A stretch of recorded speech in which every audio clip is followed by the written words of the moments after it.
What's up, guys? Welcome to the We Are Gunsmith podcast. It's your boy James. It's Rob Tremonte. Ella Kociuba. Hey. Yeah. Special guest. We're out here at the Arnold Expo 2018. Good old Columbus, Ohio.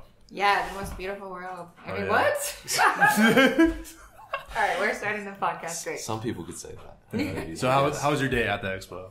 It's good. I landed at 1, so I haven't been at the expo all day, but it was kind of a quiet day, and everyone knows how weird the expo gets. It's like packed. It was nice today. I mean, it wasn't even that packed. It was crowded, but it was like you could walk and breathe. Tomorrow. Tomorrow's Saturday. Tomorrow is Sardines Day, so usually it's a little bit more intense. Saturday is no joke. Yeah. So how does this expo, like today's expo, compare to the ones you've had in the past? Because you're pretty experienced in the expo game. It's turned into a Willy Wonka world. What do you mean by that? Like some of the setups are just crazy. Oh, yeah. There's so many different wild nuts. brands, and some of the True. brands are having like disco parties and stuff. Now it always was pretty poppin' and different, but yeah, as the years have gone up, like you see everything kind of trending a little bit more like high tech and crazy. More elaborate and shit. Yeah. Yeah, some of the booths are pretty crazy. Like, what was that? It's tremendous. Dude, there was It's like carnival games. Yeah, it was a carnival. Yeah. Shooting basketballs and kicking soccer balls and right. nothing to do with their product. Yeah, I know. Yeah, not even giving out samples, not even giving out lanyards and stuff. But I know, it's insane. I always feel bad for the booths that like have nobody there, and the one that's like completely empty and like dead. It's that sad, expensive So sad. corner. Yeah. Like, they spent so much money. Yeah, the Arnold is an interesting experience. I've been going for years now, but you actually see some of the same people there for years. So it kind of is like a very, the fitness industry is actually really small. it's super small, yeah. Yeah, and it's very, very almost just like stuck, concentrated in a certain amount of flow right now. But I think it's kind of changing a little bit. Uh-huh. Do you think the fitness industry as a whole is getting better or worse? Because I know a lot of people always talk about that. Some people have different, I mean, I guess it's all about perspective, but... It depends. I don't know how to answer that right now. I think it's a kind of a... There's always going to be a pro and a con. Yeah, no doubt. And there's a lot of heavy issues in it right now that I don't think are fully addressed. Yeah. Mm-hmm. Yeah, but... Do you care to elaborate? No, like that's all I really understand about it. I mean, we could go into something else, but like as far as my brain right now, that's all I have on that. The industry. The industry is this is a pros and cons. Yeah. That's with everything. That's all. I feel like you're one of the OGs in the industry. Like, I've been around for a little bit, but I'm still kind of like, I feel tiny. So, but it's really interesting because I was in the fitness industry game, like whenever, like we didn't really have Instagram. So I remember like my following started, off of Facebook, believe it or not. Yeah. Facebook used to be the shit. Yeah. And I still don't even like it. And I still don't even like it. And I don't even think I use it very well. So it's rough. But, I remember when we like got like Instagram going, and then now Instagram is a business and it's like a whole different game changer. So it's I've seen like it become kind of like this organic thing that people did really for their health, and now it's become a thing where like we kill our health to look a certain way. That's almost what it's become, because we are so much worried about like making sure that our online image is good enough that we can sell. And we're selling lots of different types of things, like selling our own persona that sometimes we can't even fulfill.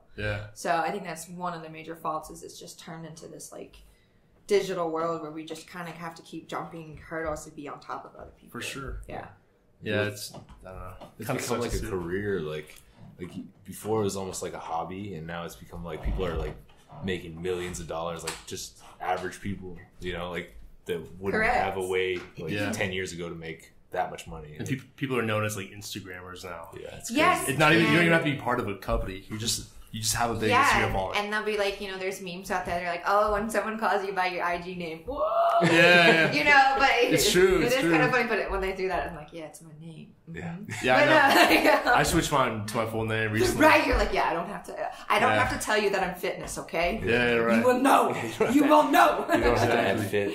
But as far as your Instagram goes, do you have any like strategy to what you post, or you just kind of wing it? Because I feel like you wing it. Yeah, just throw it. Which is cool. I think it's really cool. A lot of people have like, and I still don't get it, but a lot of people were like, all right, so this post in this line will be the fitness stuff. In the middle will be my cool quotes. And then over here, we're going to do my cool videos. Yeah. But it's actually, it builds a good social media look. Right. And that's really cool. But I'm going to be honest with you. It's really not in my true nature to be that organized with how I show myself, because I am a very type of person. Yeah. So if I were to do that, I would not be real anymore. Yeah, right. Yeah. I would not be real anymore. So some people are like that, and that is the real them. You know what I mean? They have to do that. And in the same breath, I can't say I throw too much shade in it, because we all have to buy our food. So that is their own way of making their income. But it's hard. I'm gonna be honest, it's just something I can't do. So, but my Instagram, it's just kind of I want it to be able to help reach people, to help them, because. Okay, I was gonna ask you, is there any certain demographic you're trying to speak to, or you just kind of talk to everyone? When I started competing when I was 18 years old. Yeah. Do you want to give a little background of your cool. history of athletics and stuff? I could talk, so I'll try to. Because you have a legit track. It's dope. And it's really unique too. So I think it's so cool. I grew up racing horses and long distance races. So I did 25 and 50-mile horse races. Mm-hmm. It's a beautiful sport, because this sport actually taught me to actually put more respect and work into the horse, because we were actually graded and vet checked throughout the race. Yeah. So I did this sport, and that's actually what broke my back. So when I was 12 years old, I had a pretty wild incident. I fell off my horse. I broke the initial fall, broke the L4 and L5. You were 12? Yeah, I was just a little baby. So that's a big fall. Yeah. Yes. I mean, that's a big fall for if I did that, it would be a big fall. Right. 12-year-old, you're probably a tiny ass 12-year-old. Yeah, and I was just, you're just a little baby girl. So, crazy enough, I went an entire year of just we went through 5 different doctors. I probably gave my mother and father all their gray hair, which my dad is Native American, so he doesn't have any gray hair. But, my mom was very stressed, but we went to different doctors, and I even had, doctors give me heavy narcotics such as Oxycontin and Vitakin. I was, it gave me withdrawal. So in my later teen years, I became a pain pill addict as well. And I don't even speak that much about that, because I don't know. It's just kind of a new topic that I guess I am now fresh with being open about. But I was really just going through different. I didn't mean to cut you, but I was really going through so many different ways to try to heal myself. Yeah. And then I was in a metal back brace that went from the collarbone to the pubic bone. That was an extremely depressing time of my life, because it was very big and hard, and I was 12, and can't do anything. Kids are savages at that age. They would get my pillow because I couldn't walk anywhere without a pillow, or sit down. So they'd get my pillow and throw it across the room, and giggle. But I remember. Yeah, I remember. It makes an impact. So, I was going through all these treatments, and finally we were going to this chiropractor. And the reason I do this, and I'll tell you why. I'm not trying to disrespect that work, but we were doing this treatment called decompression, which is where they get the strap around your ribs and one around your hips and slowly pull you apart, which is actually a great treatment for clients who do have say a slip disc, and it kind of allows that traction for it to slip back in. But Ella's a little special. So my spine was never connected to my sacrum since birth, but we did not know this. Oh shit! Wow. So what that means is, in simple words, here's your spine and here's your sacrum, and you're not connected. I was just not connected, where you're your pubic bone is at. All right, so. And the only reason I was able to walk was because I kind of had muscle tissue back there, connecting me. And my body, the reason why we missed all of this for a year was because our bodies are amazing. We should really, appreciate what they do. It built this big block of bone to try to repair itself, but it hid the breaks. It hid the separation. Yeah. But it kind of somewhat, was probably actually maybe one of the reasons why I was so at some stable, because it was at least a block back there. So actually... we ended up finding this out. I was immediately crippled after this decompression treatment that she did on me one day, which was kind of when the black horse reared its head. She basically almost ripped me in half. So she upped the weight by 50 pounds, so 25 each direction. And I mean, it was like a wire was being pulled too tightly, and I spiraled out in my muscles in my back. And they pulled me out of the machine. 2 weeks later, I was into a specialist, a spine specialist, and he spent 5 hours with me. 2 weeks later, I went in for an exploratory surgery, which was expected to be only 5 hours, but it ended up being 9.5. Those first 5 hours were spent drilling this big block of bone out of my back. So I'll never complain again.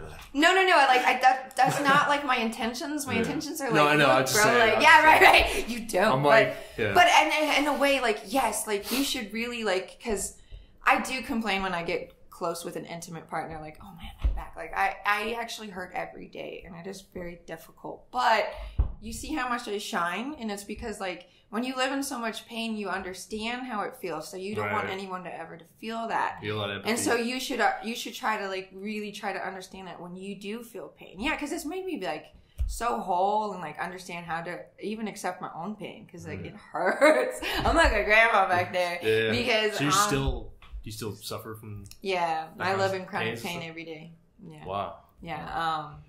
So basically, I'll show you the x-rays, but my spine is connected by these 4 metal rods and 6 hooks, which basically it looks like these 2 big C's, and they're kind of like stuck in the L4 and L5 and then into the sacrum. So when I bend over, it's like these C hooks. Yeah, isn't that gnarly to imagine when I bend over? Yeah, so I'm actually kind of quite lean right now, and I'm too lean, but you can actually feel the metal rod sticking out of my sacrum right now. I'm actually in some pain because I can't like lay on hard surfaces because of like yeah, but it kind of sucks. But you know, I really worked with it for years, and you know, I was not going to be an athlete and stuff like that, but it's really about learning to be with it rather than overwhelmed. And luckily enough, it actually happened even though I was so young. It happened in a way that allowed me to be very like survival and like not understand. Right. Yeah, which later had its consequences, but it really developed me to like know how to just like task at hand. Like that's okay. Like I can do this. Yeah.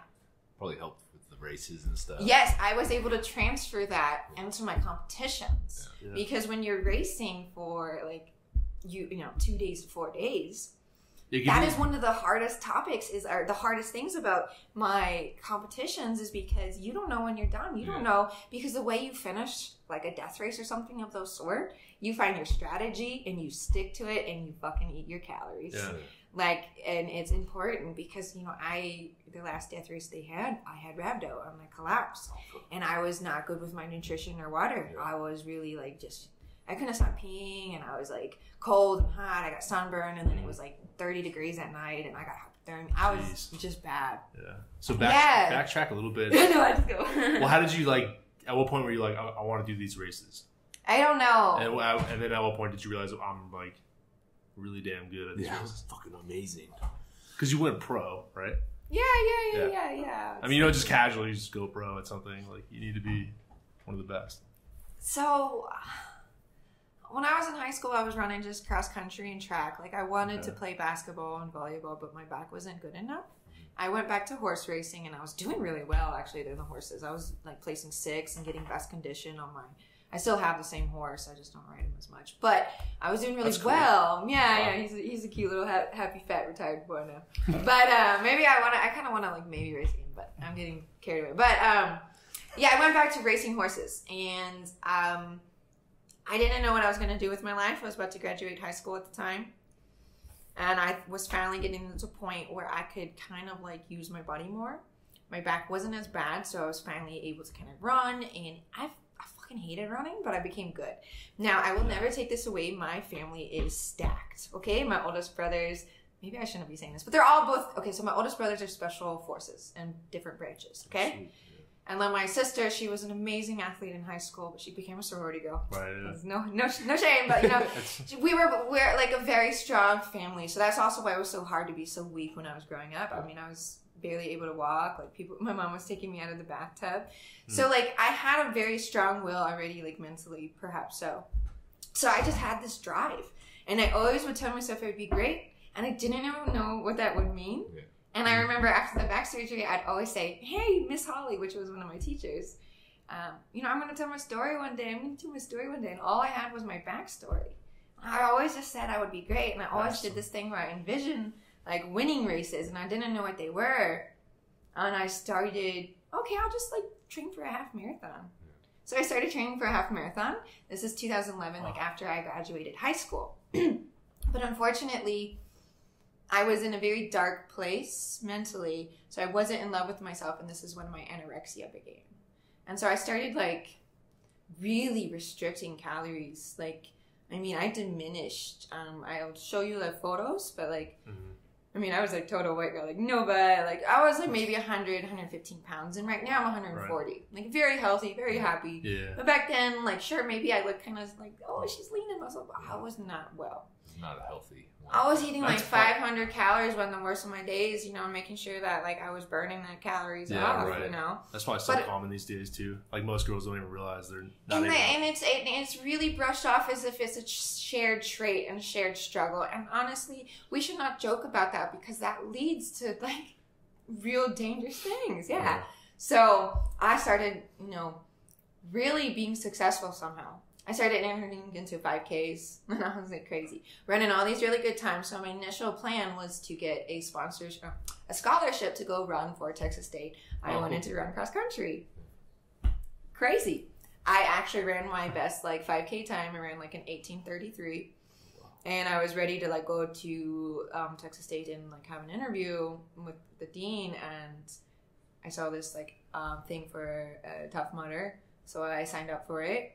It was like a week away. I went and did it, and I had like the fastest woman time. It was fun. Yeah. I made like a lot of cool bros, like stuff like that. And then, how popular was that stuff back then?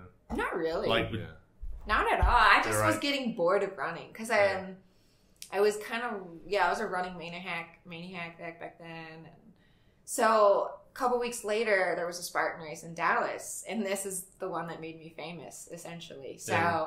I'm like, I literally was just signing up for shit. Like, I had no idea. And I'm going to be honest with you. I actually kind of, like, sucked on the obstacles. I was so sloppy, but I was fucking determined. Like, I was going to, like, finish it. That's all that matters. Yeah. I was going to finish it, but I'm really a clumsy person in nature. Like, the bruise is finally going away on my eye. Like, I fell and hit myself 3 times. It's so sad.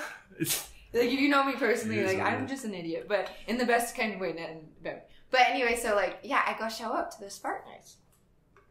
Me and my father wake up at, like, 3 a.m. and we drive up to Dallas. I win it by 20 minutes, outperforming all these Xterra pro athletes, which at the time I didn't even know what that meant, which Xterra. Yeah, I was gonna ask you if you realized that was even, like, how good that was. Yeah. So I outbeat, like, all these women, especially the woman at the time who was a big deal. Her name was Jenny Tobin.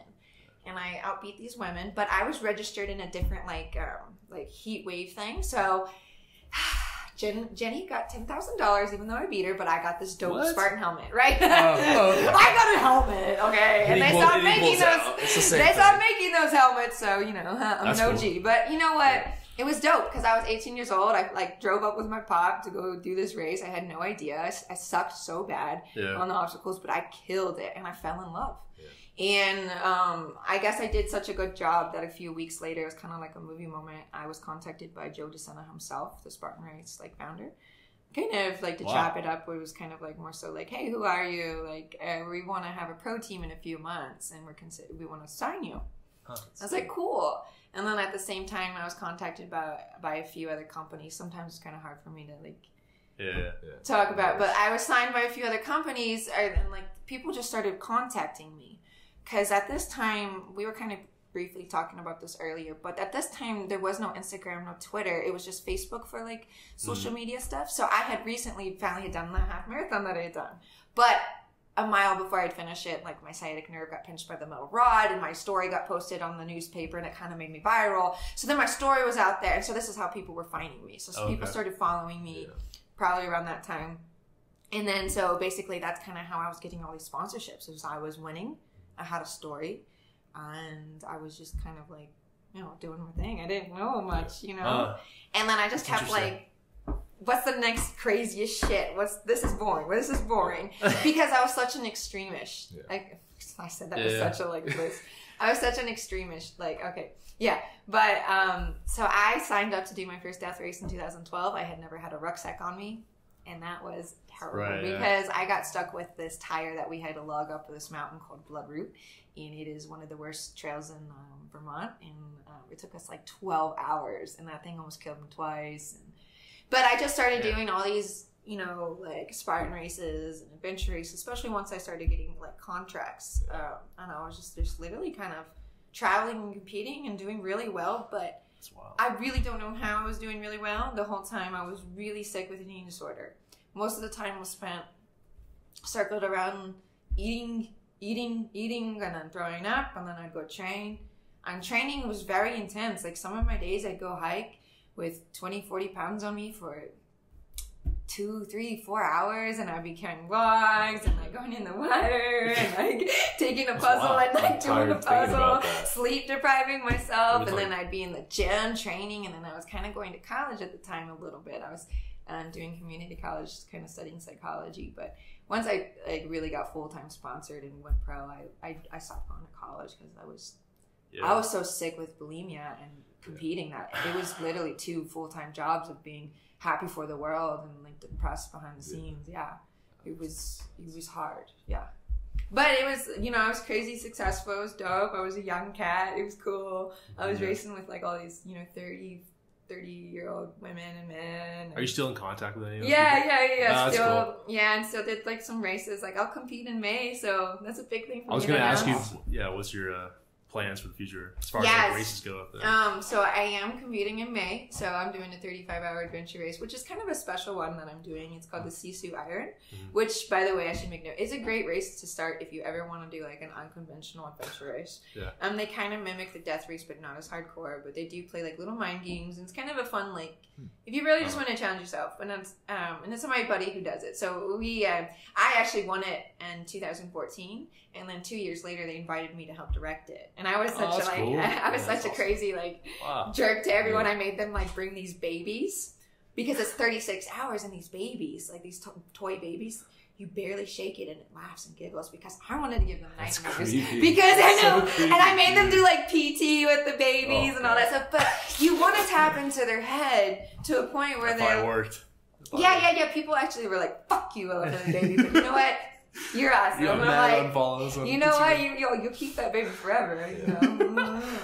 But no, so it's a good race for me to come back to because I really want to just race for myself. And when I was younger, competing, as much as it was amazing, like I was under contract, so it was pressure. Yeah. I remember one race in particular. It's probably a good story, just because like a lot of people think sponsorships are a really good thing, but maybe they're not as hardcore as like when I was going through it. But I was not treated very well with many companies, but I remember like I had a manager when I was with competing for Spartan race and stuff, and I got second place because I like twisted my ankle and got lost.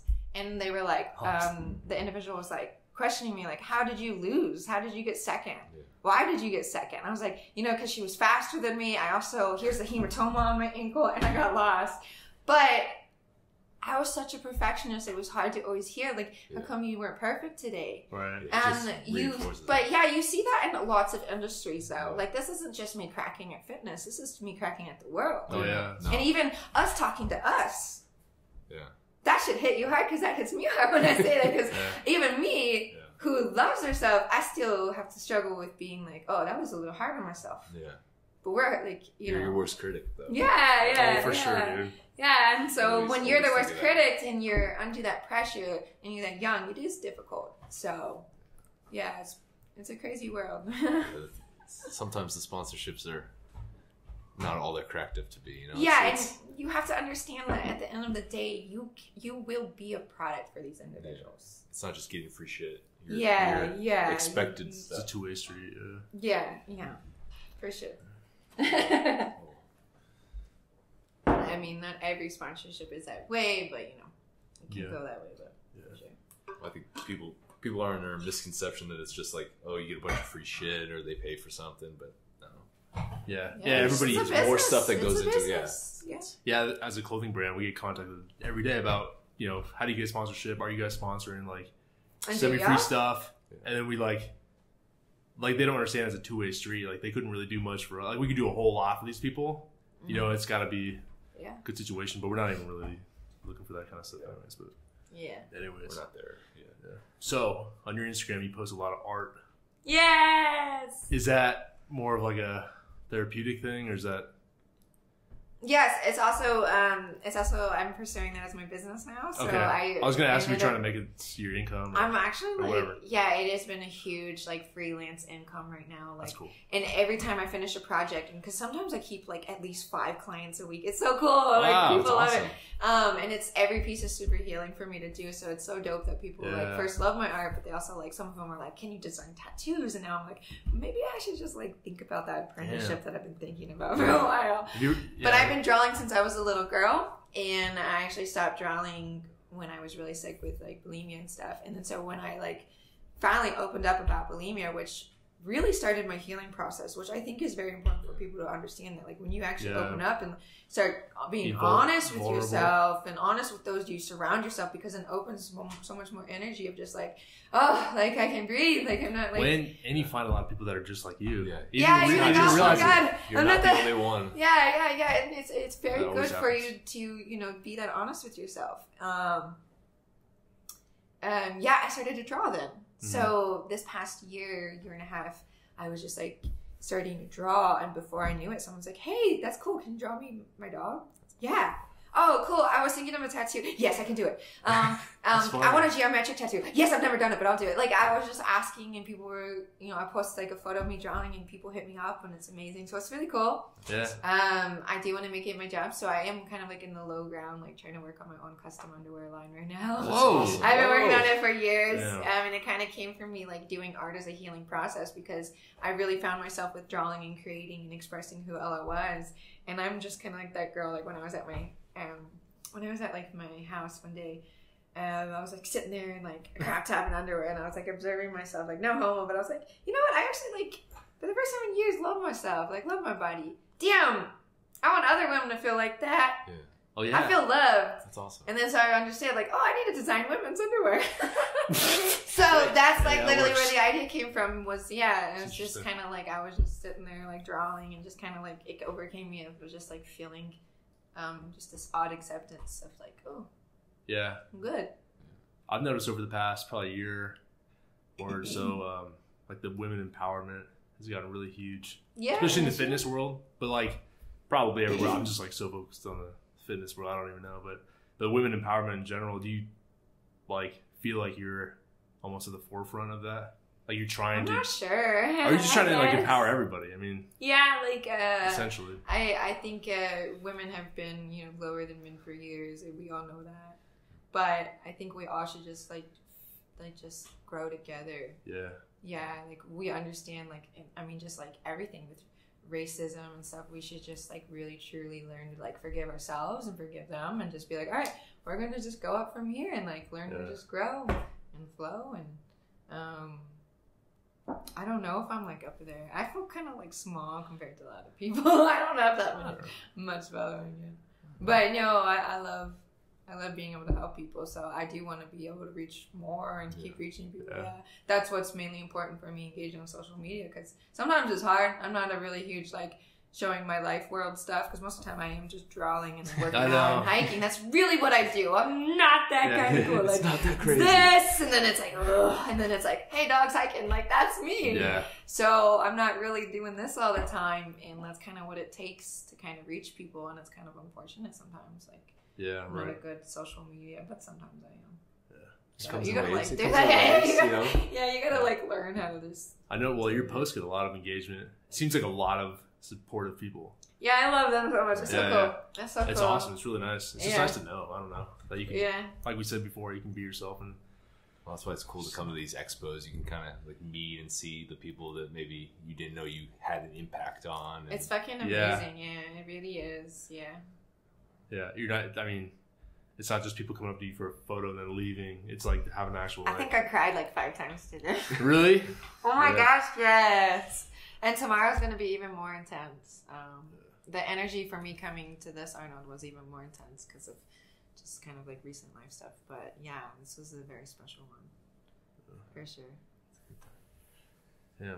So as far as your training goes, is there any like specific way you train? Crazy. Okay. No, I actually am a very intuitive trainer. Like I've done my own training since 2011 actually. But I really like know how to, I also do massage. So I know how like the body feels and like where all the inserts and kind of like all that stuff. So I do a lot of like functional training mixed with like a lot of supersets because most of my races are so endurance that like honestly I can't always go for a 8-hour ruck and like a crazy little workout, especially now that I'm doing like massage and art and Half Alive and like stuff like that. A bunch of stuff going on. Those workouts are like maybe once or twice a week, if I'm like really lucky. Most of the time it's like gym stuff or like outdoor hikes and training like that. Right. But yeah, it's really about changing the pace a lot. I have a lot of weird ways. I don't know. Yeah, right. Yeah. So with your next, were you gonna say something? With your next race, if you say you do really well and you win it, and you get presented with some type of contract or something, are you kind of against that whole thing now, or would you be open to? Well, to be honest with you, my competing is so expensive that I would need a sponsorship. So like, hey, sponsorships are open. Yeah. No, I'm just kidding. But probably be more selective though. Like, no, I would definitely like understand like what I would be wanting out of it and how I would want it to go more so. Yeah. It would be cool. But actually, if I were to compete well in this race, it would qualify me for the World's Obstacle Championship race. So I mean, if I do well, that's really cool. But I want to like win when I go there. I'm trying to be like right chill. now. You just want to do it for fun, but then when you get there, who knows? I gotta listen to like sad music the week before and like calm down because that's always what I do. Right. I actually do. That's like one of my methods. Is like how people usually like listen to like. Yeah, let's listen to Eminem or like heavy metal before we go. Super hard. Yeah, Mom Spaghetti. I'm about to do this race, But me, it's like listen to Enya, like no, and I'm like just relaxed, and I want my heart to be like calm because that's funny. I don't want to waste any energy. I just want to be sense. So be present. Yeah. I know some guys that train like that they like the more like soothing type. Yeah, you just don't want to because they're probably like sensitive to that like adrenaline. Yeah, because they'll work really well off of it. That's me. I know. Yeah. I know once I let that adrenaline go, like Ella's gonna go. Yeah. So I gotta make sure I'm like. Yeah, you don't want to waste the energy. We're gonna listen to this sad music. Like I just had a breakup. Just crying. Yeah. Bawling your eyes Get in. We're listening to Drake. Let's go, dude. Oh man. Yeah, that's the stuff that I work with. A lot of times you don't want to waste the energy. Some people are big believers in that, like the you want to save like that adrenaline rush and everything for the actual competition and not waste it in training. And so that's some of the guys I've talked to that train like that. It's more just so they can get that extra boost out of the adrenaline. Yeah, for sure. I don't know. It's interesting. That's definitely what I do. Do you feel like the more like do you do anything special for your back? Because I'm sure I can imagine that like the more like muscle you were to build up around there, it probably would help. Yeah. I mean, very good form. Yeah. You have to. Honestly, there is more days I have to take off or work around my back than I'd probably like to admit. Yeah. But it's really just about, I work around and with it at the same time. I low bar squat if I do compress the spine. So it's kind of a little bit more not straight on the spine. Yeah. That has helped me. I do a lot of like mobility work, lateral work, because that internal, like even like the psoas muscles, I just have to make sure I'm supported. Yeah. Because basically my all middle back kind of takes all of that. If my hamstrings get too tight, my back will seize up. Also, if I get too much swelling in my low back, it'll press a metal rod onto my sciatic nerve and my left leg will go numb. And that happens quite often. And I also get a lot of SI joints issues because those metal rods are basically in my SI joint almost. So, I could literally like maybe bend over this way. Actually, I could probably do it right now and I'll be like, oh! But like if I just do this and then like lean to this way a little bit, it'll set it off and I'll get a sharp twinge. My back's very fragile, but it's weird because I know most angles and I know most things. Yeah, I'm very in tune with my body, but it takes years of really listening. I listen the best when you're really dark. Wow. When I was dark for years, That makes a lot of sense. Yeah. Man. You're the most alive when you're the darkest. Yeah. So I learned the most then. Yeah. Yeah, I dig that for sure. So you wrote a book. Yeah, it's like more of a head moment, but yeah. This kind of goes back to the art question in a sense. Was that more of like a therapy thing, or were you trying to like become a bestseller? I mean, what was the situation motivation with that? behind that? I was going after, whoever wrote Harry Potter. I was going to beat her. Oh, okay. I don't remember her name. I was trying to do a good joke. JK. Yeah, J.K. Rowling, duh. But no, it was a therapy. It was like as if I wrote a journal and published it. Mm-hmm. And I rushed the book. I was really ready to get it done.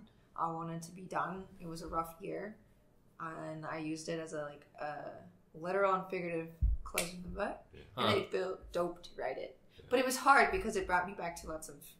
Yeah, you relived the situations. I relived, and... Yeah, that's hard, dude. Yeah, and there's even moments when I speak about my past that, like, sometimes I might remember something because I really suppressed a lot. Yeah. I mean, especially even my back days when I was really in a lot of back pain because you're just so numb when you're in that much pain. Like, I just would sit there and just be on Vitakin all day and cry for my mom to get me in the tub and barely walk to see my ponies. Like, I don't remember everything because you just be there. Like, you're like a chair at a party. Right. Damn. People are just sitting down on you, but you're there. That's deep. That chair is all kinds of metaphors. Damn. Wow, that's crazy. Damn it, Ella. You and these metaphors. That's a quote. That's a quote right there. But yeah, no, the book was cool because it was like, an artistic outlet of releasing it for sure. You said you rushed it. Does that mean... Is there a lot of stuff you didn't say in it? Yeah. That you wanted to say? Yeah. So do you have any plans like writing another one? Yeah, I want to revise it and edit it and get it actually through a publisher because I self-published it. Yeah. And I had just cool. this... What was that process like? It was interesting. I did it through Amazon. So actually, I do encourage a lot of people who do write and want to maybe do a little book. It was a very easy process. Huh. You can kind of customize anything. You can you could publish a book for $0 or up to a couple grand off of Amazon. Yeah. It's kind of you would go to createspace.com and they set it up for you. But it was a really cool process. That's interesting. I actually had just this. I don't want to say random fan because he's not now a random fan, but at the time he was. He helped edit at the book. He was just like, hey, I'm just kind of a side job. I'll help edit it. And I was like, yeah, why not? That's cool. And sometimes I listen to that. I just trust people and help allow them to come into my life. And in a way, it was really cool because he got to really be intimate with reading my story as we help edit it. Yeah. Right. Yeah, so it was cool. Yeah. Damn, dude. Probably a good experience. Yeah, it was really cool. I gotta edit it though. It's not a very good edit. No offense on it, but you should have no. It's tough. It's tough to edit stuff like that. You know how many times I read that bitch? Yeah, and I wanted to get it done before Christmas because I was those Christmas sales. Yeah, you gotta take advantage of the time of year. Yeah, but yeah, I do plan on maybe revising and whatnot. And shoot, I don't know. Do you write a lot? I do. I think journaling is a good thing for people. I will be honest, I'm not as good as I used to be, but I do every now and then make sure I write something down. But I am a crazy agenda calendar girl. I write down everything, workout, I write what I need to do that day because I'm a freelance artist. So I mean clients, and then I'm a massage, so I have my private massage clients, and then I work at a part-time high-end gym, and then I do a little training and stuff. So I'm real busy, so my calendars are impressively OCD looking. It'd be easy to let that stuff get away from you. That's what you gotta write it down. Yeah. And it helps with memory. Write it down, read it. Yeah. Write it down, Then you can cross it off and feel super satisfied. I know. And there's something about pencil to paper. That's why I like traditional art the most. I like to draw the most. Yeah. Did you design all your tattoos? I have helped design a lot. Yeah. A lot of people the one on my leg. Actually was a drawing from the book, but he did it a lot differently. But in the drawing in the book, it was a leopard's head with a woman's body. And what it kind of resembles, and the one on my leg is a woman with a headpiece and a leopard, and you can see her breast tissue, and there's a snake that kind of covers her. But then you see her spine, and it trickles down my leg. And the original drawing was done because everyone knew me as a leopard girl. Everyone knew me for how strong I was, but my insides were really failing me. I had 2 stress fractures, little baby stress fractures in the tibia, and then a stress fracture in my foot in the 4th and 5th, and then I busted the brevis and longus tendons, and I would randomly be like I was falling apart because I was barely eating. I was, stuck with the bulimia. So, yeah, I was just showing you that I may have been this beautiful, wild, exotic, like, crazy woman. That's funny how that is. But my insides were failing, yeah. That's how, I mean, that's probably how a lot more people are on social media than you realize. Because everybody's posting the great stuff. It's all highlights. Yeah. You know what I mean? You never really know, like, until they open up, which a lot of people don't want to do, but I don't know. I was reading somewhere, or I was listening to a podcast, and the guy was talking about like depression and all that, and how just like there was a study, and they did at a hospital, and they passed out a questionnaire like, do you had any like trauma from, and they had like a list of things, and like you check it off, like abuse as a child or eating disorders or that type of stuff, and like you check it off, and then there was another part where it was like they would turn that in, and the next time they would come back in, the doctor was instructed to ask if they wanted to talk about it, and the people that eventually said they wanted to talk about it, it had a huge impact later on, and like it was like a weight lifted off, It was the biggest reason that they were able to kind of like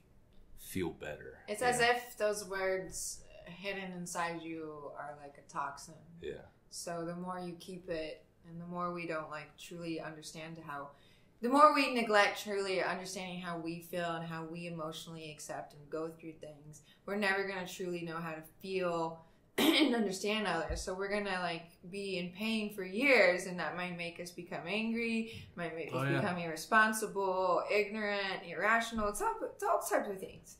So when you actually really release something so heavy, which I've done like publicly twice now, it really truly is an amazing experience, especially as someone who has like people who follow. Like I was able to give comfort and heal to people, and at the same time I got it back. And I cried for weeks and weeks every time I would go public about something, and when the public day would come, I was quiet.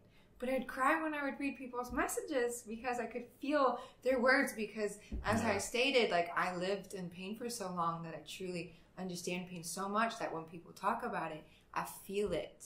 So that's why, like, even when I was going through all that dark times, every person I met, like every expo I went, I freaked out when I saw them, because people deserve to feel loved. Like every time. Like remember when I first met you? Yeah. Jumped on you and I was like, wait a minute, I think he has like a wife. Yeah, I was waiting. But like, like I'm just so happy. Like it's so dope people. Like, well, it's contagious, Yeah. When I see that. Yeah. So. Yeah, I don't know. I wish there were more people out there like you. Honestly, like that. You know what I mean? Yeah, no, it's cool. It makes a huge difference. I do hardcore shit still. It makes but we a huge should learn difference. to feel more is really the most important thing. Exactly. Yeah. Empathy is huge, dude. Yeah. I don't know. A lot of people don't want to. Because it's like labeled show it as or something. weak. Yeah, I was gonna say that's the biggest thing is they don't want to be perceived as like. But holy shit, some of the strongest people out there, the reason why they're able to be that strong is because in their brains they know they can emotionally position themselves to have every situation be positive. Yeah. Now, I had times where I would fail because I was not mentally all the way there because of my bulimia, but I was there as a young cat, like as 18, 19 years old doing death races, outperforming people who had age and wisdom on me. But I was there because I always believed. Yeah. Yeah. I can talk, That's heavy. Let's end this with a fun question. Yes, please, because I if the zombie apocalypse happened tomorrow, what are you doing? What's the plan? Oh my gosh. Well, we're getting my dogs. Because we're in Ohio right now. We gotta go get Kociuba and Layla. But no, we're fucking moving, man. I will get my rucksack ready, and you got some hidden trails down there. I'll be like Texas. That girl in The Walking Dead with the zombies on the leash, and I'll have like this crazy knife and probably a leopard next to me, and I'll be able to just look at the leopard and tell it what to do. Like it'll be good. Yeah. Y'all should just come with me. That'd be the ultimate death race. We'll be all like this. Yeah, we'll be all like this little kumbaya love killing force of leopard people. Like, we'll be good. We'll be good. Yeah. We probably have hella leopards in Texas too. Anyway, I know. Dude, who knows? There's all sorts of crazy shit. We gotta get out of Texas. Come to Austin. There's all kinds of stuff happening in Texas. Yeah, South by Southwest is actually like. Dude, I always want to go to that. It's really a good experience for sure. And if you're wanting to see Austin as a city, it's cool because there's like crazy. I mean, you could throw a quarter and you'll see someone famous pretty much. Really? Yeah, because like the first week of South by is all like technical, science, maybe art people. So you'll see like all these weird like scooters and gadgets and science people. And then the second week is all the performers. So I was gonna say, I always hear just Kanye, Eminem. That's the flash. I met Designer last year. Oh, really? And yeah, he was like on a little, like I was helping these people with these like little, or whatever. But like, yeah, I was gonna meet him, but yeah. And then, I can't remember. It's all from rock, alternative, like lots of bands. Mm-hmm. It's crazy. Awesome. But if you're a local, you like almost hate it. Yeah, so because it just brings hella people in. So many people. It's good for the community. Oh yeah. Good for the economy. Good for the culture. But whatever, like music. But I'm actually from Austin, so yeah. Most people like go to Austin now, but I am one of the originals. You're the OG. Wow, that's pretty cool. Sure. Yeah.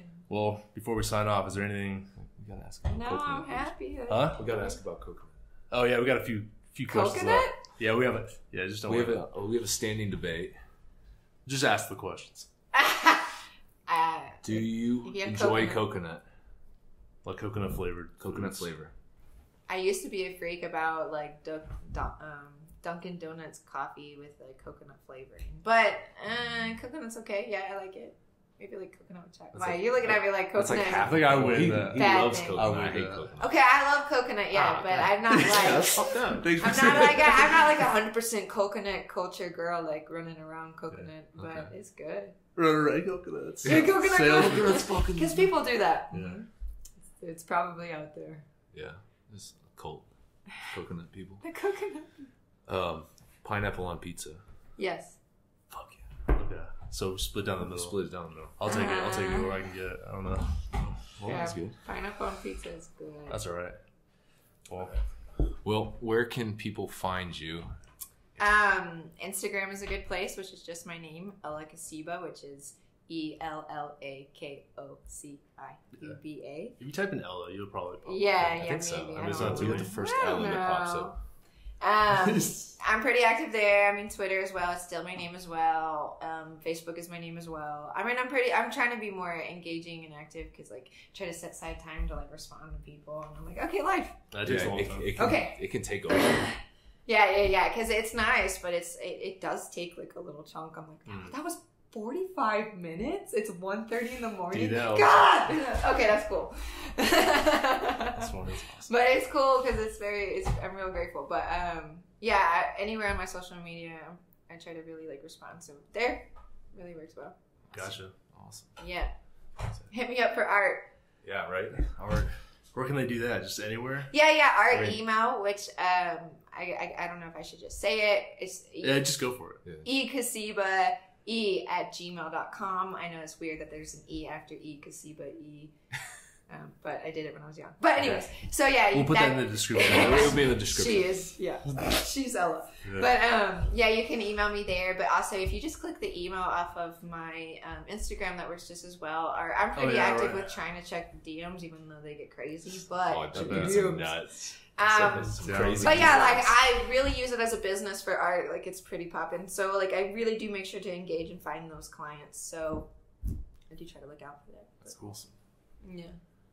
We gotta get some artwork designed for the. And I am working like on my site. Yeah, and dude. stuff, yeah. We should get something for the podcast room. Well, remember I told you I'd draw you a sloth. Oh yeah, I forgot about that. I'll still do like a print for you. Damn, I totally forgot about that. Yeah. We need some art for our studio. It smells like nothing. Yeah, there's nothing that's gray right now. Yeah, it's just it's like Ohio. It's great. Shit. Like I was saying, is there any last words you want to say to people, or? I mean, just really love yourself. Like, truly do it. Yeah. And it's sometimes really scary. Yeah. It's hard, but. You know deep down, like, what makes you happy. You just really listen Just do it. And I listened, and it was, when I was little and a little kid, because I'm a little kid at heart. Like, I'll always be giggling. But I love to draw, and I love to hike and be with my dogs and be outside, so I did that. Yeah. I mean, I did it for about 1.5 years, and I was like, I'm still kind of not happy. Oh, sure. But, like, I just worked on always making sure that I made sure that I was being positive about every relapse, every experience. Like, what did I learn? I was like, okay, that was good. Oh, last time you struggled a little bit like longer, or you fought it off a little bit, but good job, Ella. Now go treat yourself. I stopped using shame. You know, I wasn't as engaging as much on social media because sometimes I can be a little too, you can compare a little too much. So just like really listen. Yeah. All the time. Listen to you. So that's the problem with social media. You can't compare yourself to other people on social media. Yeah. So if you find yourself doing that, like stop and just go treat yourself. Yeah. Yeah. Don't ever use shame. Don't ever use anger or like being bitter because that's not gonna do anything good for you. Yeah. Right. Yeah. It's just drinking the poison. Yeah. That's another good quote right there. Yeah. All Just kinds full of them right now. It's crazy. Yeah. It's like you're an author or something. Whoa. Who writes? Not me. Sign this shit off, James. Yeah, please. Let's go. Appreciate you guys for listening. Make sure if you're listening on iTunes, you hit the review button and give us a 5-star because it really helps the podcast. And if you're on YouTube, hit the like button as well. Leave a comment. Let us know what you guys thought. Anyway, I'm James Mooney. Rob TRAMONTE. Ella and Kociuba. And that's the We Are Gunsmith podcast. Take it easy. Peace.